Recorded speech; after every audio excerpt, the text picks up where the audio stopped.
Sašo Kočevar je prav tako en zelo dejaven kronist življenja in v bistvu vsega, kar se pravzaprav dogaja v Škofji Loki.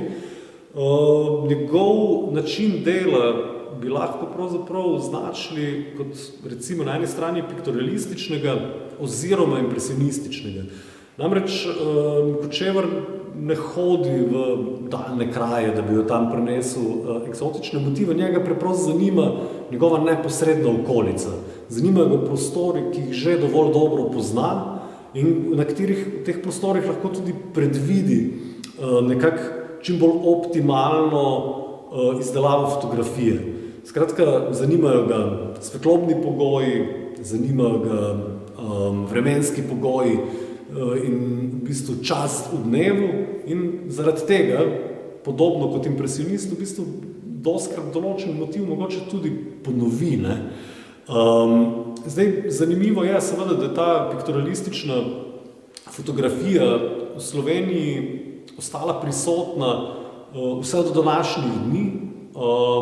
Skratka, piktorializem je nekak mednarodni slog, ki je bil prisoten predvsem med leti 1890 in 1910, ampak se je zavlekel vse do sodobnosti. In mogoče eno od teh fotografij, ki najbolj dobro odraža to njegovo težnjo po, bom rekel, sproduciranju optimalne fotografije, pa neke optimalno mistične fotografije, pa brezčasne fotografije je ravno ta. Skratka, v točno določenem delu dneva, ko sonce pada na to ozko ulico, lahko vidimo te meglice, ki se dvigujejo in te žarke, ki padajo.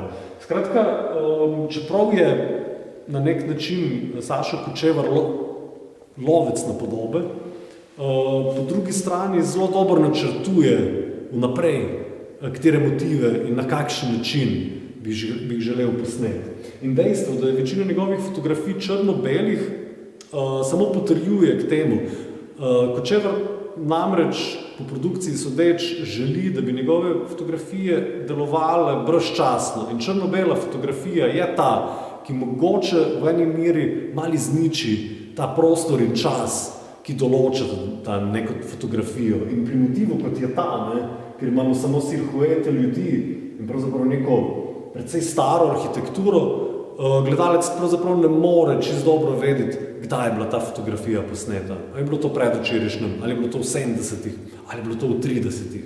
Seveda vemo, zaradi poznavanja biografskih podatkov o avtorju, ampak njegova intenca je s tem dosežena in ta piktorialističen oziroma impresionističen učinek tudi.